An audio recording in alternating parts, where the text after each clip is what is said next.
O Cine Debate e História retoma entrevistas para o programa Perspectiva. E nesse episódio de número 8, contamos com a participação da pesquisadora Ana Célia da Silva, professora aposentada do Departamento de Educação do Campus 1 em Salvador e do Programa de Pós-Graduação Educação em Contemporaneidade. Ana Célia da Silva é uma das principais pesquisadoras e estudiosas brasileiras no campo de estudos sobre o negro e a sua representação no livro didático. Ela também aborda temas como currículo e relações raciais, a ideologia do branqueamento no Brasil e as relações étnico-raciais na educação. É autora dos livros Desconstruindo a Discriminação do Negro do livro didático e A Discriminação do Negro no livro didático. Ela também atua fortemente no movimento político negro desde a década de 1970, tanto na Bahia quanto no Brasil. Neste programa, ela vai falar sobre a representação do negro no livro didático, vai trazer um balanço sobre a Lei 10.639 do ano de 2003, vai falar sobre o movimento negro unificado, sobre políticas de ações afirmativas, entre outros assuntos. Então, vamos para o vídeo. Assista, compartilhe e se inscreva no canal.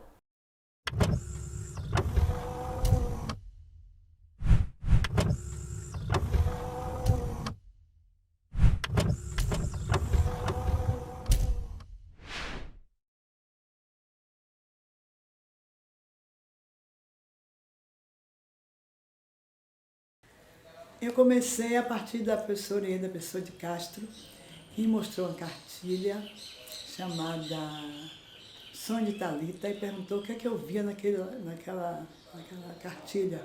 Eu não vi nada. Ela disse, olhe de novo a menina negra, a diva. Aí quando eu olhei, eu vi os estereótipos todos que não via, como a maioria das pessoas não veem. E aí ela disse, por que você não faz seu mestrado sobre esse problema de como é apresentado a criança negra, a família negra, no livro de português, de língua portuguesa de séries iniciais? Eu segui e fiz, que foi publicada pela Edufba em 95, a primeira edição, com o título de A Discriminação do Negro no livro didático. Eu errei na voltada língua portuguesa. E depois eu fiquei 10 anos afastada, porque eu estava na militância. Eu sou uma das fundadoras do MNU, em 78, e nós tínhamos muito trabalho para desmontar a ideologia do branqueamento, mostrar que esse é o país mais racista do mundo, como é hoje. E eu fiquei 10 anos fora, depois Maria de Lourdes Cirqueira, uma doutora em antropologia, me convenceu a fazer o doutorado. Eu entro com a segunda pesquisa no doutorado, que é mostrando a discriminação do negro, a representação social do negro no livro didático, que mudou porque mudou. Em 15 livros, apenas 5 mudaram. E aí eu continuo, que eu fazia trabalho de militância nessa área da educação, com meu irmão João da Conceição, que coordenava o projeto de extensão pedagógica do Leaê. Nós trabalhamos 5 anos ali na Zona da Liberdade, na Escola Duque de Caxias, formando professores nessa perspectiva de trabalhar as diferenças, as discriminações na educação.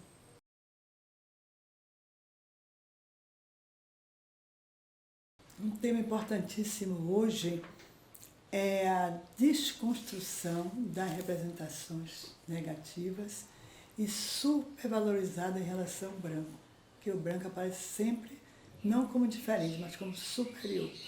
E o personagem negro ainda é subalternizado, a mulher e muitos outros. Outro tema muito importante é a reumanização, porque nós não somos vistos na representação como humanos.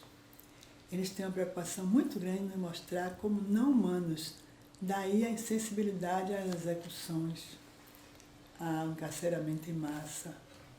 Não é um ser humano que desperte compaixão. Indígena, negro, LGBTQI não despertam compaixão, porque são desumanizados. Eu acho que são temas importantíssimos hoje. A palmitagem, que eu não sabia nem o que era há pouco tempo, que é relacionamento não por amor, mas por conveniência entre pretos e brancos, que está resultando num genocídio pela ausência de nascimento de crianças negras. É um tema novo que as pessoas estão com medo de levar esse tema. Mas a palmitagem, as relações direcionadas, intencionais, porque eu não quero que meu filho sofra, que eu sofri, é compreensível. Não quero que meu filho morra a qualquer hora na rua, confundido com os ditos marginais. Essa palmitagem direcionada está causando genocídio na população negra. Se você for atentar hoje da população negra parda e preta, que formam o grupo negro, a maioria hoje é parda, o preto é mínimo no país. O preto não é mais maioria. Isso é um genocídio causado pela palmitagem. É outro tema importantíssimo.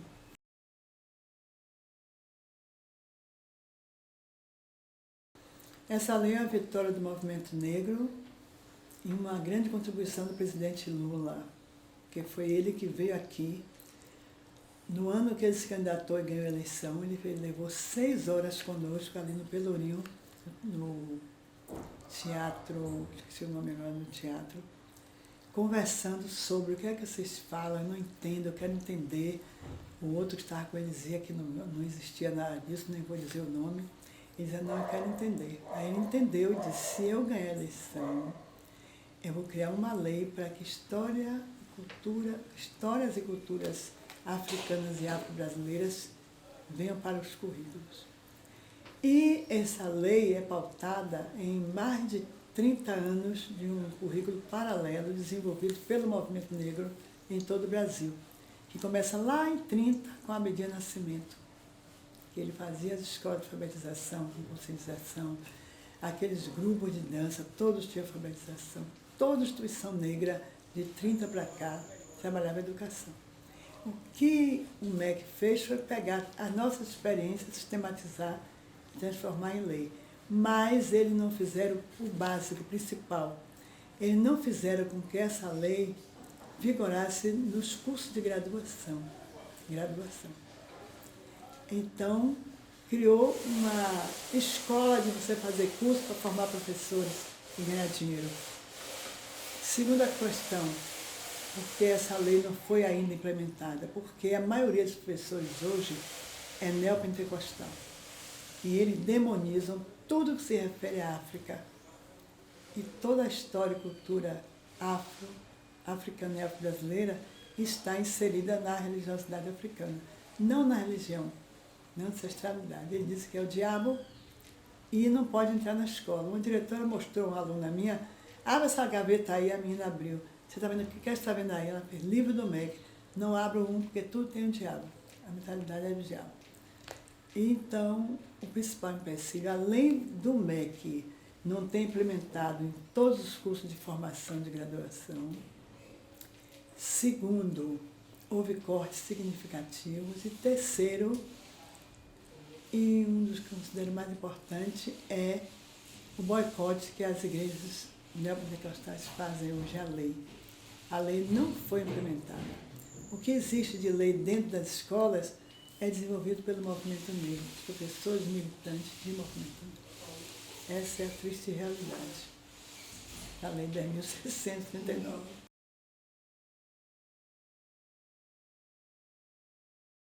Foi um marco significativo, antecedido pelo outro marco significativo que eu gosto muito de lembrar, que foi a criação do ILEAE. ILEAE surge em 74, é o primeiro bloco afro do Brasil, que ele desenvolveu um currículo cantado de todos os países da África e de todas as insurgências negras no Brasil. O ILEAE fez o papel que o currículo brasileiro não fez. Ele cantou todos os países da África, os mais significativos, e cantou todas as revoltas negras que a escola nunca contou. Eu comecei a conhecer a partir do ILEAE. Isso em 74. A gente tem que dizer isso, que se não fosse o ILEAE, nós não teríamos identidade e autoestima reconstruída. Muito mais em termos de identidade e autoestima do que o discurso do MNU, que vem depois, sem usar a cultura, sem usar a religiosidade. Eu sempre digo isso. Eu entrei no MNU em maio de 78, quando não era ainda MNU, ele era Grupo Negro, formado por operários, intelectuais, artistas, dançarinos. E nós conhecemos Lélia Gonzalez nesse mês de maio. Ela foi convidada a professor Edivaldo Brito, que foi o primeiro negro e último explícito prefeito tampão da Bahia. ele convidou para fazer palestra sobre 13 de maio. Ela veio e fez sobre revoltas negras, sobre tudo que ela sabia, não falou sobre Sra. Isabel, a não ser que ela não tenha um papel tão significativo, embora a Lei Áurea seja um marco significativo. E Lélia Gonzalez passou a ser nossa madrinha em 7 de julho de 78, o MNU é fundado em São Paulo. Nós enviamos Cal e a esposa dele para representar a MNU Bahia e passamos a ser o Movimento Negro Unificado contra a Discriminação Racial. O movimento negro foi importantíssimo para desmobilizar essa ideologia do branqueamento, para desconstruir a ideia que aqui não havia racismo, que era um paraíso racial. Nós gostamos da violência do racismo no Brasil, que consideramos hoje o país mais racista do mundo hoje, é o Brasil. Por que isso? Porque é o que mata a cada 20 e poucos minutos uma pessoa negra, seja ela marginalizada ou não. Por ser negro, você recebe um tiro e morre, para depois conferir, ou justificar. O MNU é muito importante nesses dois sentidos, desmontou a ideologia de branqueamento em grande parte. Ele mostrou que o Brasil era um país racista, que até hoje tem gente que tem coragem de negar, e implementou muitas ações em vários segmentos, como mulher, trabalho, saúde, educação, cultura. É o MNU que funda o primeiro grupo de pessoas LGBTQIA+. Foi importantíssimo, o primeiro grupo no Brasil de movimento negro de esquerda que cria um grupo LGBTQIA+, que é o grupo criado por Passarinho, o Wilson Santos, que é militante histórico. O nome desse grupo foi Adé Dudu, que foi ressignificado agora e voltou para o MNU. Eu esqueci de dizer algo fundamental sobre o MNU. Ele era formado por GTs, Grupo de Trabalho. Tinham das mulheres, significativa presença de Luísa Barrios, que hoje faz 70 anos de idade e aniversário de morte dela. Ela foi ministra de Dilma, na CEPI, foi mulher de meu irmão, esse que está ali, aquele sarará, João das Conceição. E o GT da Educação é responsável pela implementação da educação pluricultural nas escolas, esse projeto que nós desenvolvemos.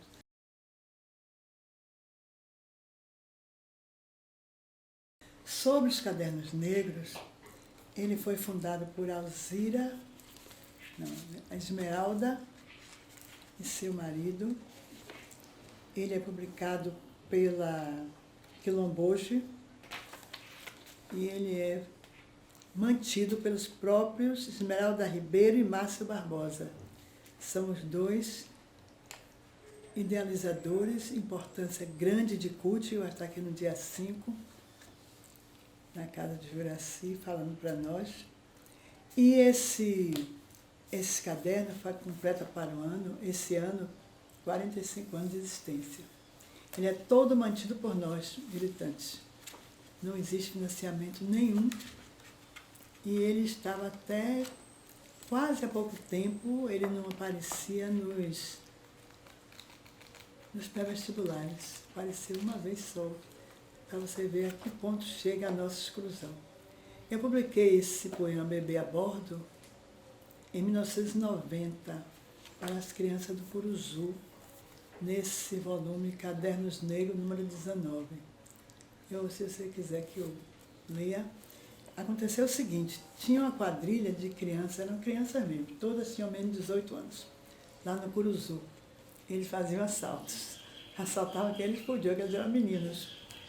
A polícia militar foi lá e matou todos eles.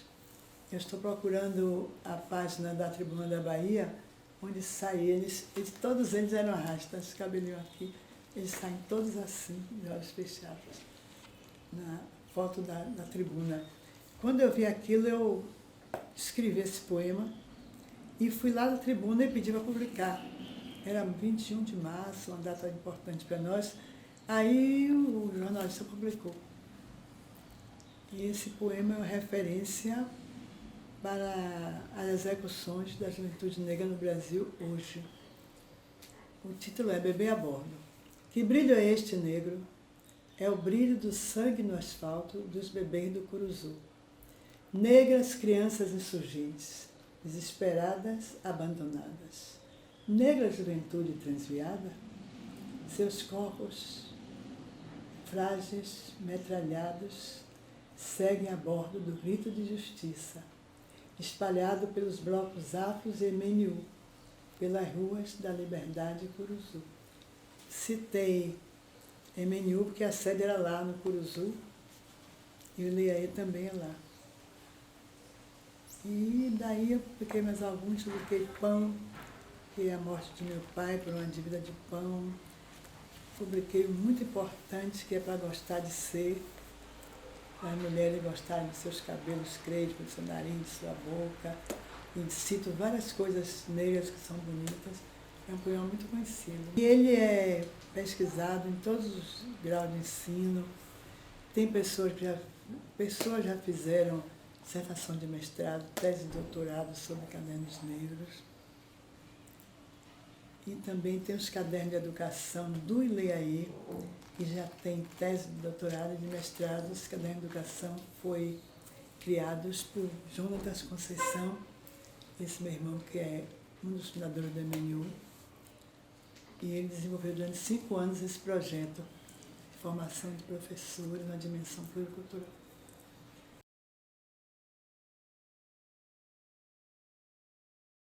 A UNEB teve, na época, tenho que dizer o nome dela, a nossa primeira reitora negra, Ivete Sacramento, que junto com o Wilson Matos e 2 paulistas, o outro é Rafael, se organizaram e lançaram as cotas raciais. Houve muitos boicotes. Inclusive, depois de quase 2 anos, nós descobrimos que eles estavam implementando cotas sociais e não raciais. Foi Delcélio Mascarenhas que descobriu. E aí, nós tínhamos uma comissão, eu pertencia a essa comissão. O papel de doutora Nascimara Luz foi importantíssimo, porque ela que criou o primeiro núcleo de educação pluricultural, que depois desse núcleo surgiu a linha de pesquisa nossa no mestrado e doutorado, a partir de professora Nascimara, professor Wilson Matos e professor Rafael. Eu participei desse grupo na graduação e nós conseguimos, de muito importante lá dentro, enquanto grupo organizado de professores de cores diversas, tinha até uma moça do Paraná, branca, Delcélia, que tem uma aparência bem clara, e outros, nós conseguimos colocar 2 disciplinas no currículo. Uma é hoje, grupo temático, o diretor tirou de disciplina optativa para grupo temático, que é Educação e Diversidade, e a outra é Processos Civilizatórios e Pluralidade Cultural, que é obrigatória, continua até hoje, apenas na faculdade, no grupo, na educação, só em pedagogia, infelizmente. Mas mostra a força que teve esse grupo e tem, não sei como está agora. Mas não houve uma adesão da maioria dos professores, embora na votação aprovaram. Ficaria muito difícil eles não aprovarem, ficaria deselegante, mas houve muitos momentos que nós não gostamos da atuação. Professor pedindo lista de alunos cotistas para visibilizar que ele era cotista como se fosse menor. Tudo isso aconteceu, tudo isso talvez ainda aconteça. E principal de tudo é que até hoje nós estamos com dificuldade, eu estou lá, eu saí em 2010, mas nós temos dificuldade de implementar, além do ingresso, a permanência. A permanência, a bolsa é pequena. Nós tivemos um grande apoio de outro reitor que faleceu, que dizia assim, não sou negra, sou caboclo, que dava entrada lá no MST, a todos os grupos desprivilegiados. Como é o nome dele? Professor, ele era baixinho, um reitor, caboclo, está dormindo. Mas todo mundo sabe quem é ele. Valentim? Eu sou Valentim. O nome dele todo é... Eu estou ficando velha, aí eu esqueço o nome das pessoas. Professor Lorisvaldo Valentim. Lorisvaldo Valentim. Grande professor, que deu muito apoio à escolta, deu muito apoio a mim, enquanto professora negra na graduação, pós-graduação. E deu muito apoio a todos esses grupos vulnerabilizados, deu muito apoio ao MST. A prova disso é que no enterro dele estavam todos nós. Eu emocionei muito com a morte dele. Ele e Ivete foram pessoas que deixaram um marco significativo na UNEB. A primeira foi a UFRJ e a segunda foi a UNEB, aqui na Bahia. A UFRJ foi uma dificuldade terrível, foi uma luta muito grande da Steve Biko, do Instituto Steve Biko, que saiu do MNU, Silvio Humberto, que hoje é vereador aqui em Salvador, e Silvio Humberto, o Instituto Steve Biko, que na época era a Cooperativa Steve Biko, que eu sou uma das pessoas, eu e meu irmão fizemos a aula inaugural, fez 30 anos agora, há quanto tempo?